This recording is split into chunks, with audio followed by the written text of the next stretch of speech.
Thank you, the Master of Ceremony, Your Excellencies, the Honorable Prime Minister, distinguished ladies and gentlemen, good morning. After the introduction of this topic in such a dramatic way, I'm asked to comment on this subject. First and foremost, I would want to say that we have given ourselves a huge task ahead of us. We have been asked not to be water people. My brother used the American accent, and so at first I did not know. But may I give you the East African accent, water. Now, we are not going to be water people. What is ahead of us is a topic that involves three aspects or themes that we must delve into. First one is moral leadership. We have to look at what does it mean to say we have moral leaders in the world, or in Africa for that matter. The second aspect, as we get through these topics, this theme is on innovative leadership. I think our discussions should, at the end of it, give us a very clear picture of what an innovative leader looks like. And the end result of our work is to come up with new ways of sustaining peace for development. Your Excellencies, if you can permit me for a short time, I want to look at the drivers or those elements that bring about moral development, or in other areas we can use the word ethical interchangeably. Ethical and moral development may be the same. Now, what I think is crucial for us is to identify what this moral leadership stems from. As a human being, we begin to learn from the time we are born. And I think that education is very crucial. Not just formal education, but that part of education we receive from the time we are born and socialized into our communities. That forms who we are just from the time we begin to interact with our mothers and, if possible, our fathers. I say, if possible, our fathers, because most of the people here, if you talk to them, they will tell you, my mother is a very special person. I learned this from my mother. I don't know where the fathers are, but I think it's a challenge for the fathers, isn't it? Now, that interaction forms the basic value system that informs who we are as we grow up.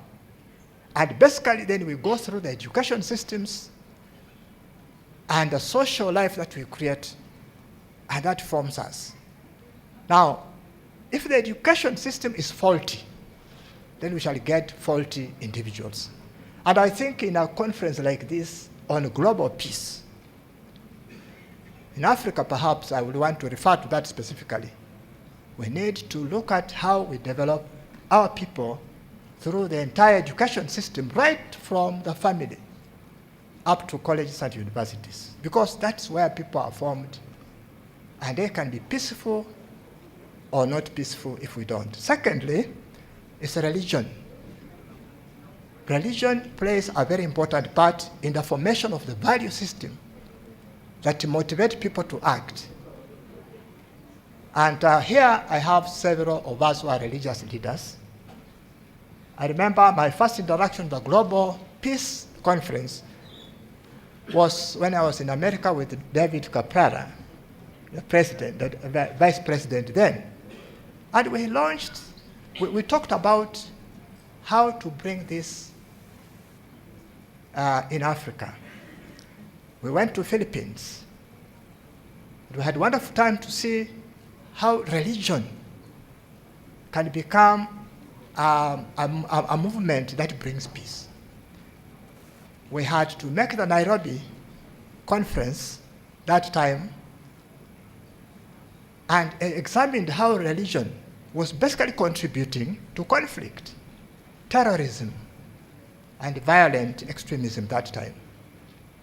And so, my friends, we must examine, as we continue here, the role of religion in the bringing up of people who are going to contribute towards peace.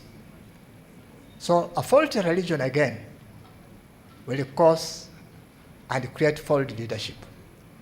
And lastly is our culture. The total sum of traditions, rites, and all this that bring us people should be geared towards creating peaceful people. And in Africa, we have various cultural traditions, and of course, most of these cultures train people to be loyal to their communities, which is a good thing, but it has also become the challenge. I was sharing with one of my friends, and he said, how can we get peace in Africa? And he cited pastoral communities. How do we do it? How do we help to make peace and avoid too much conflict in these regions? I think this conference should be an opportunity for us to reflect on that. Now, I was asked just to comment, and therefore commenting means you'll be very brief. However, allow me to just become practical because we are also talking about innovative leadership. Innovative leadership is those people who are able to create new opportunities, to send people, take people ahead of what they may not have seen. But also, an innovative leader is one who recognizes a gift in another person and encourages that person to contribute to society.